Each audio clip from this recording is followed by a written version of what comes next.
For the past few days, I was reading the book of Ezekiel, and today I was going to finish up the last few chapters.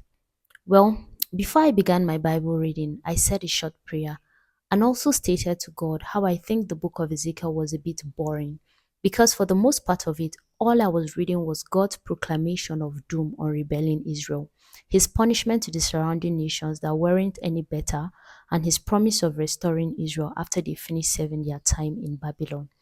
I really didn't find this interesting or exciting, so I told God how boring it's been reading the book so far. But I also asked Him to give me a message while I read the last few chapters of the book. I didn't just want to pass through the book, I wanted it to also pass through me. I wanted at least one take home, so I asked. The last chapters were a visionary description of the temple. God was giving Ezekiel the size and measurement of the temple to be built since they were currently in captivity and the temple in Jerusalem was destroyed. The chapters were a long gist of measurements in cubits and land allocations to the 12 tribes of Israel. I finished and decided to look at the notes in my study Bible just before I bow out of the book of Ezekiel for now. And there was a tabular description of the temples of the Bible. I went through the table and something made sense to me. God gave me my take home. You were made for worship. That is what I titled this video. You were made for worship. And the inspiration for this video came from what I just read. I have actually had this video idea for a bit now. I would even say more than a year, but I did not really have time to flesh it out or script it and whatnot until I came across the book of Ezekiel when I was, bowing out of the book of Ezekiel, and the tabular description of the temples of the Bible made sense to me.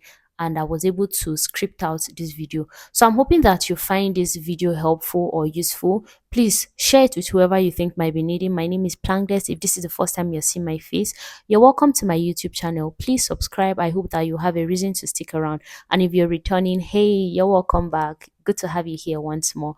And so yeah, guys, this video, I'm filming it probably for the nth time now because I don't even know how many times I've filmed it.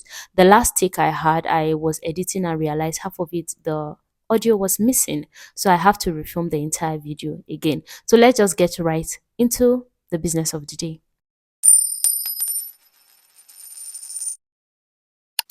Now, across the Bible, there has been various descriptions of the temples of the Bible. We had the tabernacle where God gave Moses instructions on how to construct the tabernacle, the measurements and whatnot. We also had Herod's temple, we had Solomon's temple, we had Ezekiel's temple, which is the millennial temple that was described in the book of Ezekiel. And the Bible tells us that the current temple is the body of the believer. We as children of God, we are God's temple. I heard a message in 2022, and since I heard that message, it had not really left me. Every now and then, every other day, I remember a statement, particularly from that sermon, and it says, I am the temple of God in motion. I am the sanctuary of God in motion. That message was very profound, and I had to go back to my notes from that very service in order to script this video. Now, the premise for that sermon was based on God's instruction as regards the temple, how the temple should be built when God was giving the children of Israel, or giving Moses particularly the instruction for the tabernacle, how it should be built, what is supposed to be used for, who handles what in the temple, who goes in and out of the temple, what happens in the temple and whatnot. Now, with these specific instructions that God had given to Moses for the construction of the temple, the care of the temple, and the handling of the temple, and all of that, it was so that God will meet with his children. The primary focus of the temple was supposed to be for the purpose of worship, and the temple was not supposed to be defiled because it was God's habitation among his people here on earth. It was God's dwelling. It was the meeting place of God and his children here on earth.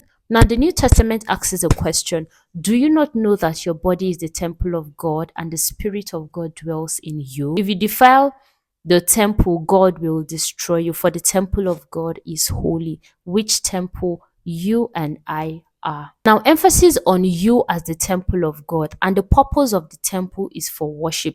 It means that you were created for worship. Your body was made for worship. And if you defile your body, God will destroy you. Remember the text from Corinthians that I quoted earlier on. If you defile the temple, God will destroy you, because the temple of God is holy. The purpose of the temple was supposed to be for worship, and the temple is a holy place. Even the priest, if you look at it like from the olden days, or if you read the Old Testament, even the priest, before he goes into the temple, he will first of all have to cleanse himself. So now, if God has made you, if God has made your body his temple, and he has made it for the purpose of worship, it means that you were made for worship. And if your purpose of creation is, which is for worship, is defeated, it means that the temple has been defiled. So you see, the way you take care of your body is your worship to God. When you take your bath, cleanse your body, shave yourself, trim your nails, do your hair, look good and look neat, you are not just doing it for yourself. You're also doing it because it is your worship to God. Some people have very toxic relationship with food. Now, when you eat right, eat clean food, eat healthy food, eat at the appropriate time, eat the right portions of food, that is your worship to God. So when you say that, oh, I have a very bad relationship with food, I don't like eating or whatnot, you are not worshiping God appropriately with the food that you consume. Living clean, living healthy is your worship to God. Dressing appropriately, modestly, in a way that glorifies God is your worship to God. And this also means that the relationships that you have and that you keep should also be your worship to God. Are you in a relationship that honors God and honors you? If you are not, then you know that you are dishonoring God, or you are defiling the temple of God. Hence, you should try as much as possible to avoid any form of emotional stress, relationship baggages, and whatnot, because even that is supposed to be your worship. That is your worship to God. So don't be overwhelmed by any pressure to think that your body is just ordinary, or don't think that, there was a mistake with the color of your eyes, the color of your skin, the texture of your hair, or whatnot. You are the perfection of God's design. God knew exactly what he was doing when he created you, when he made you the way you were, when he gave you your form, your shape, he gave you your body type, your hair type, your body, your skin color. Your body is not ordinary. It is a specific design by God. It is the perfection of God's design. So don't be tempted to think that you are just ordinary. Don't be tempted to hate yourself, hate your body, or hate because you don't look like this person, or because you are not society's standard of a perfect body, a perfect shape, or whatnot. Please don't be deceived by that. Your body is the temple of God, and God needs your body in order to be able to interact with you.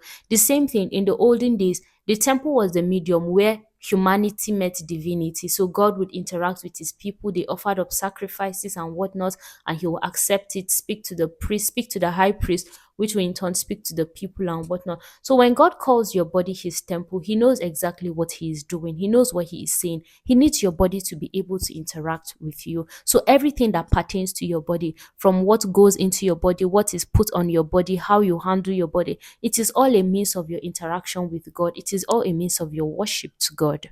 So here's my final take home. Number one, the temple was designed to be a holy place. When we say holy, we mean that it is separated, it is consecrated unto God, it is dedicated unto God. So the same thing with us now. Our bodies are consecrated, it is separated, it is dedicated, and it is holy unto God. And this is the purpose for which you were committed. Now, the second thing is that the temple was neat, it was clean, and it was peaceful. Handle your body appropriately.